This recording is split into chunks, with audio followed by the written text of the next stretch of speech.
Hi everyone, this is Joy, your instructor for microprocessor and interfacing. Today we are going to see the architecture of the microprocessor 8085. You can also say block diagram of 8085. So let's see. The chip that you are seeing on the screen is actually a microprocessor. Now if you see inside that chip, you will see there are billions of transistors which are connected to each other, and there are different blocks which are present in the microprocessor. Some portion is the arithmetic and logical unit, some portion is the register, and much more. But by seeing this picture, you are not going to get that which portion is which. So that is why when you purchase any microprocessor, you will get a reference manual. In that reference manual, you will find that how many blocks are there in the microprocessor, and you are also going to see a proper block diagram of the microprocessor. And let's see how the block diagram of the microprocessor 8085 looks like. So this is the block diagram of the microprocessor 8085. Now it seems very big and difficult, but trust me, it isn't that much. Let's divide this block diagram of the microprocessor into the different sections so that we can understand it clearly.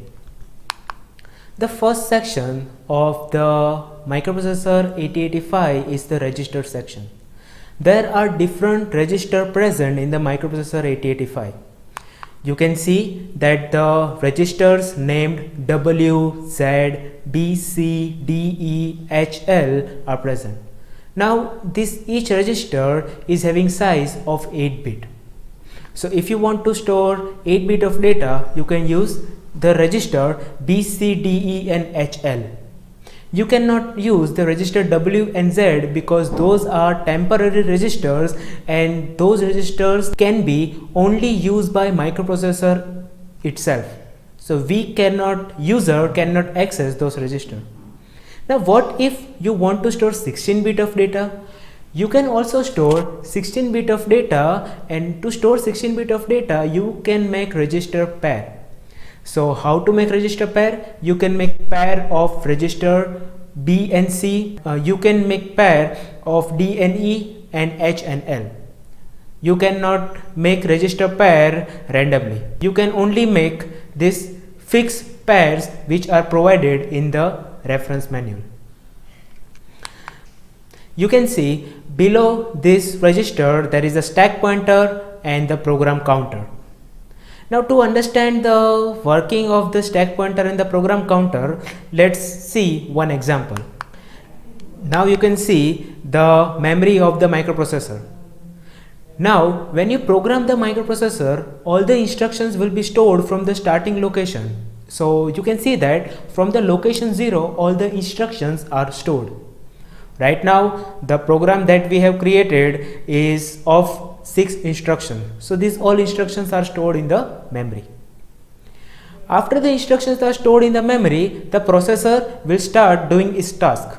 Now what is the task of the processor? The processor will fetch the instruction from the memory, it will decode the instruction, and it will execute the instruction. So to fetch the instruction from the memory, the processor should know that from which location it has to start the process of fetch, decode and execute. And to find the location, the processor gets help from the program counter. So you can see initially when you start the microprocessor, the value of the program counter will be 0. Now whenever processor wants to fetch any instruction, it will see the value in the program counter. So right now the value in the program counter is 0, so processor will fetch the instruction from the memory location 0. So processor will fetch that instruction, it will decode that instruction and execute that instruction.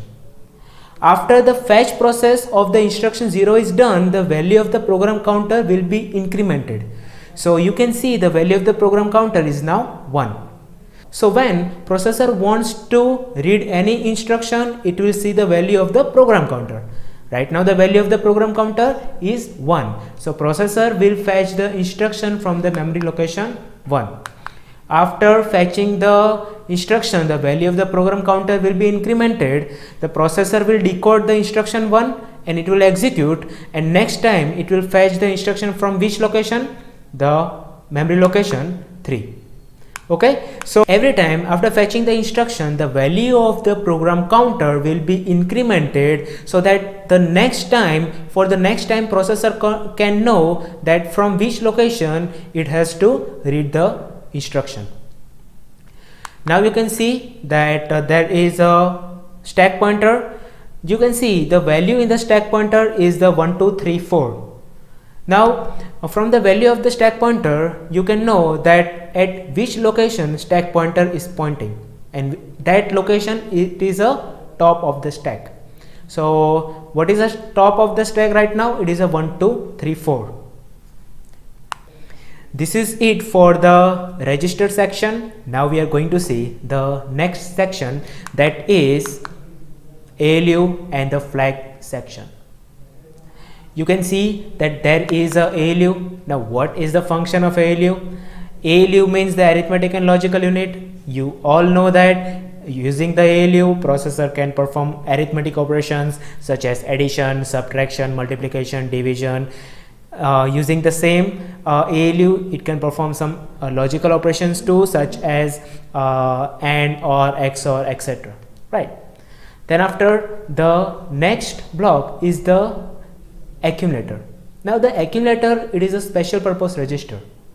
Whenever microprocessor performs any calculation, any arithmetic and logical operation, the answer will be stored in that accumulator.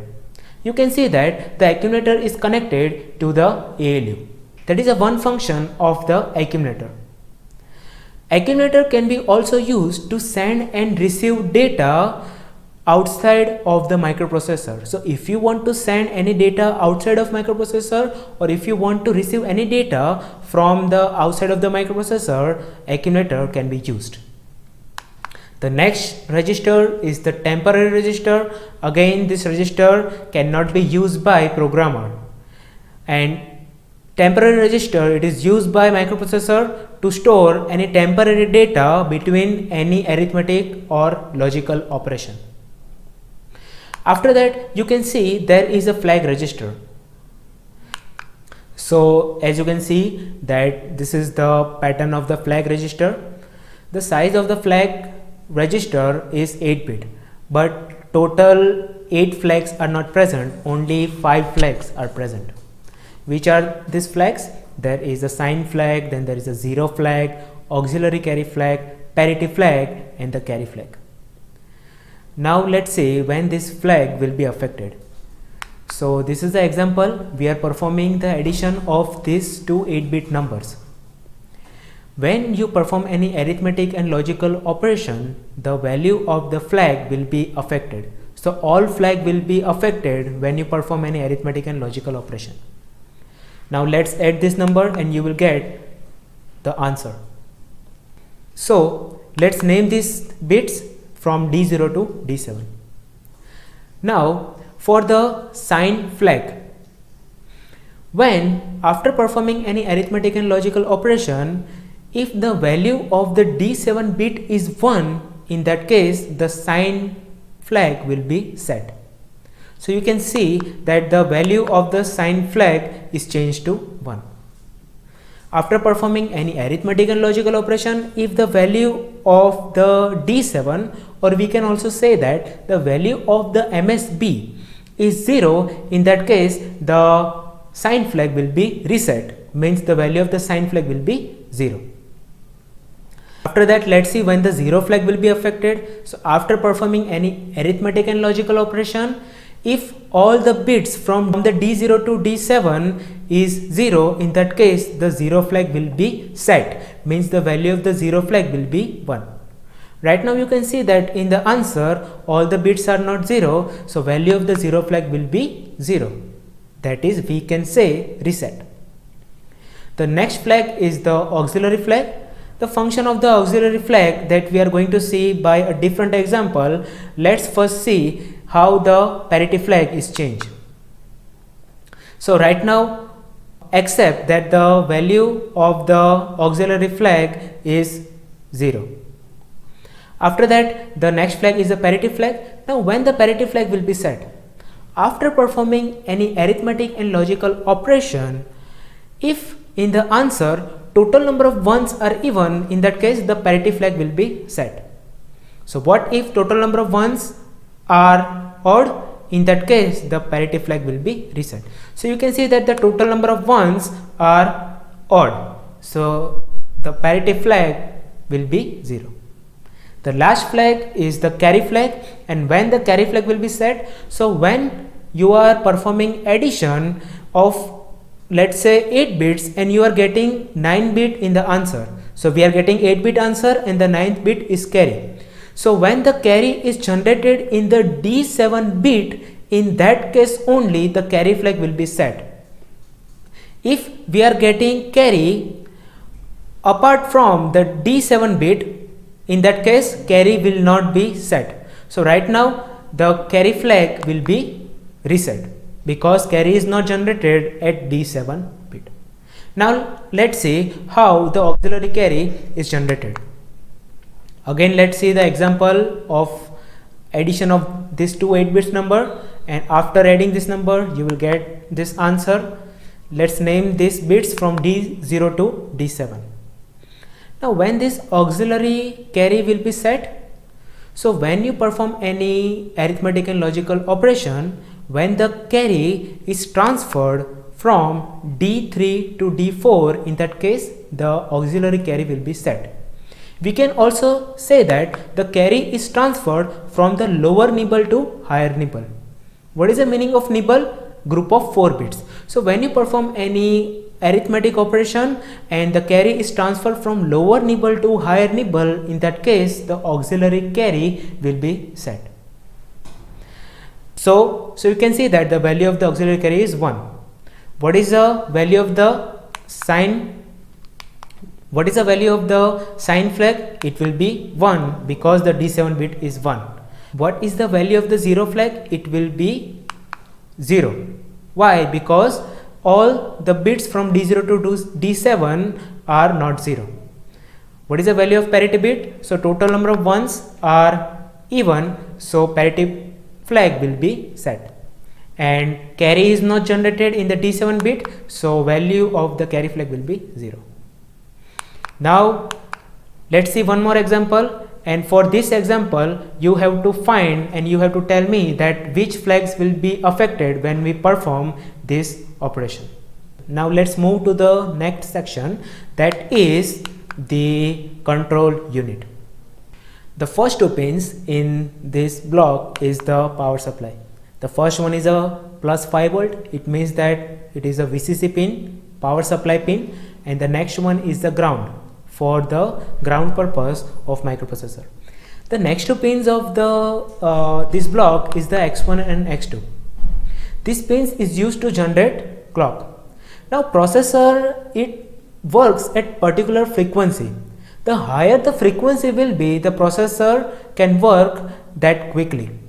So to function, processor needs clock, and we can provide clock to the microprocessor by using a crystal.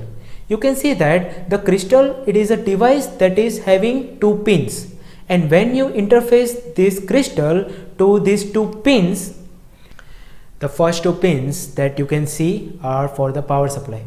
The first one is the plus 5 volt, which is also known as the VCC, and the next one is the ground, which is for the ground purpose of the microprocessor. The next pins are the X1 and X2. Using this pin, you can provide particular frequency, particular clock frequency to the microprocessor. Any microprocessor in the world requires frequency, clock frequency to operate. If you have heard somewhere your computer is having a microprocessor, it is working on a particular clock frequency, let's say 2 GHz, 3 GHz, like that. So every processor needs a clock frequency, and to provide the clock frequency we have to use the device which is known as crystal. Crystal is used to generate particular frequency. Now you can see that the crystal is having two pins. These two pins can be interfaced to the X1 and X2 pin, and processor will get some clock frequency. Now always remember, the operating frequency of the microprocessor is divided by 2 of the crystal frequency. You can see that if we provide crystal frequency of 4 MHz, the processor will operate at 2 MHz. If you provide frequency crystal of 6 MHz, processor will work as 3 MHz. So the internal frequency or the working frequency of the microprocessor, it is divided by 2 of the crystal frequency. Now this internal frequency is available at clock out pin. You can see that this pin is an output pin. It means that this pin can be connected to any peripheral device. And because the internal frequency is available at this pin, the peripheral device can synchronize itself with the microprocessor. So there can be no data loss. The next pin is the ready pin. The ready pin is the input pin. So when any peripheral device is ready, it will inform the microprocessor by sending signal at this particular pin. So when processor receives signal at this pin, it will understand that the peripheral device is ready for the communication. The next pin is the control pin, which is read bar, write bar, and the ALE. Notice these pins are the output pin, and bar means these pins are active low. Using this pin, processor can read or write the peripheral devices or the memory. The ALE pin is used to demultiplex address and data bus, and when we are going to discuss the demultiplexing of address and data bus, we are going to see that how the ALE pin functions. Right now we will only see the full form of the ALE pin, which is address/enable. Now the next two pins are the status pin, which are S0, S1 and IO/M bar. You can see that these pins are the output pin. From the S0, S1 and the IO/M bar pin, we can understand that what are the process that is happening inside of microprocessor. So from the combination of S0, S1 and IO/M bar, from the status of this pin, we can understand that what process is happening in the microprocessor, and that you can see on the table. Then the next two pins are known as the DMA pins, which are the direct memory access pin. You can see that for the DMA, two pins are there, hold and HLDA. The hold pin is the input and the HLDA is the output. So when these pins are used, when any peripheral device wants access of the system bus, what is system bus? It is a combination of address, data and control bus. When any peripheral device wants access of the system bus, it will send request at the hold pin. When processor receives request at the hold pin, it can grant the request by sending the acknowledgement, which is HLDA. If processor is not sending any acknowledgement, so peripheral device is going to think that the processor is busy and it cannot provide the system bus right now. The next two pins are the reset pin. You can see that the reset in and reset out. Reset in bar is the input pin and reset out is the output pin. So if you want to reset the microprocessor, you can send active low signal at the reset in bar. Because bar means active low, if you want to use this pin, you have to send low signal at this particular pin. So when you send zero signal at this pin, the processor will be reset. And when the processor will be reset, processor will provide the acknowledgement at the reset out pin. So if we are getting high signal at the reset out, user can understand the processor is reset successfully. So this is it for the control unit section. Now let's see the interrupt section. Before going to see the interrupt section, you should know first what is interrupt. So processor will be performing its own program, its own process.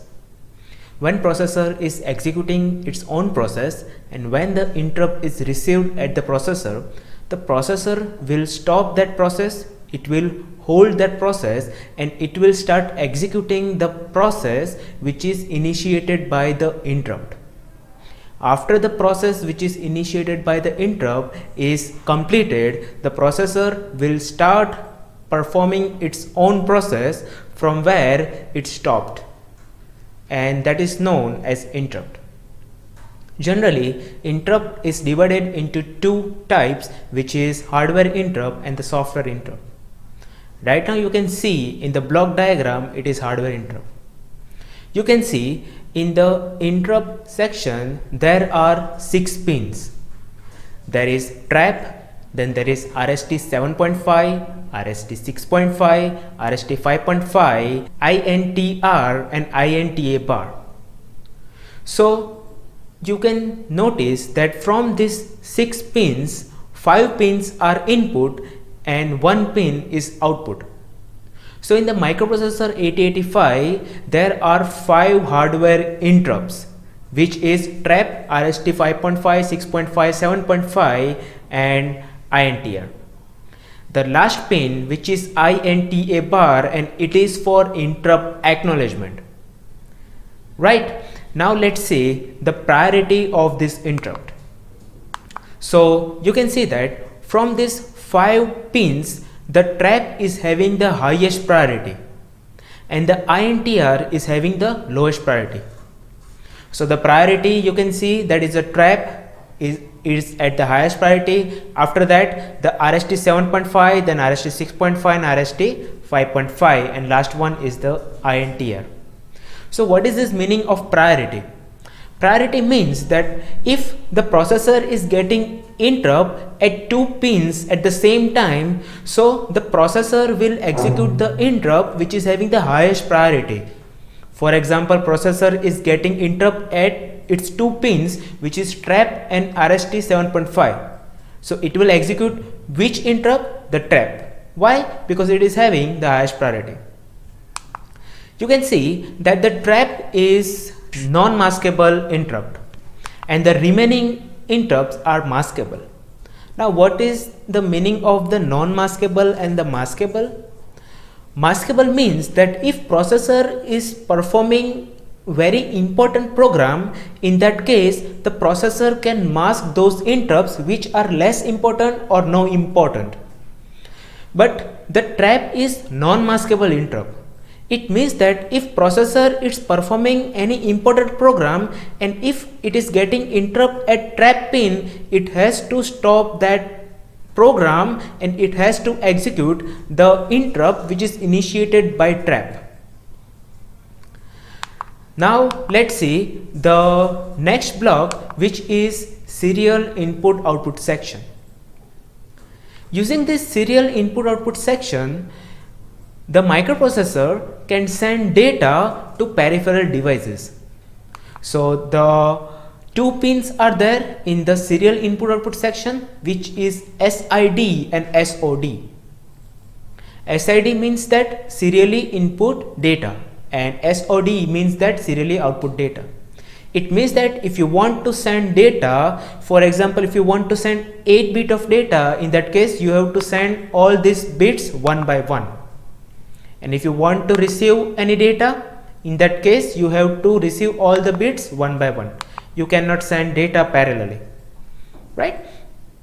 Then after, the next block that we are going to discuss is the instruction decode section. You can see that for the instruction decode section there are 2 blocks. First one is instruction register, and after that there is the instruction decoder and the machine cycle encoder. Now to understand the function of this block, let's see one example. You can see that there is a memory, and in the memory one instruction is stored. Now you know the basic function of the microprocessor, right? When you start the microprocessor, it will start to fetch, decode and execute each and every instruction one by one. Right now there is only one instruction in the memory, so processor will fetch that instruction and When it fetch that instruction, the instruction will move from the memory to the instruction register. So the fetch process is completed. After the fetch process is completed, the instruction will be passed from the instruction register to the instruction decoder and the machine cycle encoder block. So in this block, the instruction will be decoded, and in this block, processor will know that how many machine cycles will be required to execute one instruction. You can consider machine cycle as a time required to execute instruction. So in this block, processor will get to know that how many time one particular instruction will be required to execute. Some instruction will require lesser time and some instruction will require more time. And after the instruction is decoded, after the processor knows that how many machine cycles is required, that decoded instruction will be passed to the control unit. The control unit is connected to different blocks within a microprocessor. So when the decoded instructions arrives at the control unit will send different control signals. And by sending different control signals, different block within a microprocessor will perform some task, and together the instruction will be executed. So to fetch, decode and execute one instruction, these blocks are used. And this is it for the block diagram of the microprocessor 8085. And if you have any doubt, you can ask me in the comment section. Thank you so much.